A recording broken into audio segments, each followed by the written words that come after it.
Bill, I'd like you to meet Jack Torrance. How do you do? Good. How about yourself? I'm good. Pleased to meet you. Pleasure to meet you. Grab a chair, Bill, and join in. Jack's going to take care of the overlook for this winter. I'd like you to take him through the place as soon as we're through. Yeah, fine. Jack is a school teacher. Formerly a school teacher. Oh, what line of work are you in now? I'm a writer. Teaching has been more or less a way of making ends meet. Oh, this ought to be quite a change for you. I'm looking for a change. Our people in Denver recommended Jack very highly, and for once, I have to agree with them. Let's see, where was I? Oh yes, I was about to explain that our season here runs from May 15th until October 30th, and then we close down completely until the following May. Do you mind if I ask why you do that? It seems like the skiing up here would be fantastic. Oh, it sure would be, but the problem is the enormous cost it would be to keep the road to the Sidewinder open. It's a 25-mile stretch of road, gets about 20 feet of snow in the winter, and there's just no way to make it economically feasible to keep it clear. When the place was built back in 1907, there was very little interest in winter sports, and the site was chosen for its seclusion and scenic beauty. Well, it's certainly got plenty of that. That's right. And, did they give you any idea in Denver about what the job entails? Only in a very general way.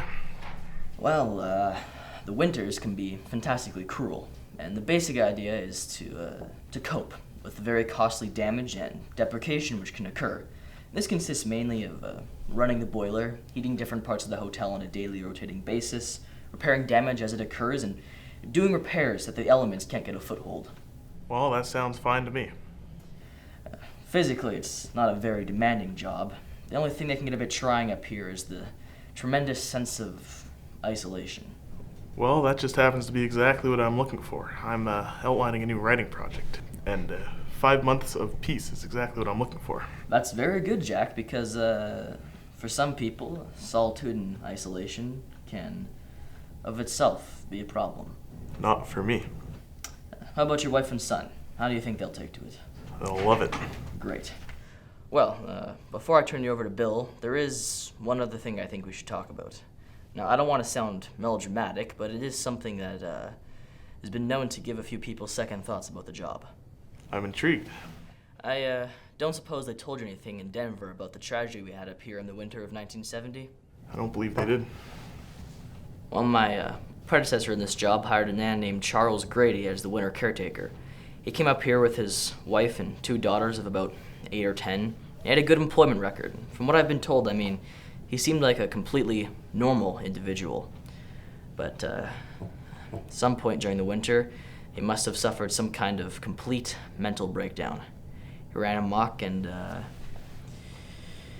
killed his family with an axe. Stacked them neatly in one of the rooms in the west wing. Then he put both barrels of his shotgun in his mouth. The police, they thought it's what the old-timers used to call cabin fever, a kind of claustrophobic reaction which can occur when people are stuck in an isolated area over a long period of time.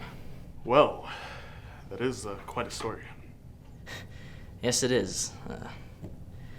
Still hard for me to believe that something like that actually happened here, but it did, and I'm sure you can appreciate why I wanted to tell you about it. Well, I certainly can, and I can also understand why your people in Denver left it for you to tell me. Well, obviously, some people can be turned off by the idea of staying in a place where something like that actually happened. Well, Mr. Ullman, you can rest assured, that's not going to happen with me. And as far as my wife is concerned, I'm sure she'll be fascinated when I tell her about it. She's a confirmed ghost story and horror film addict.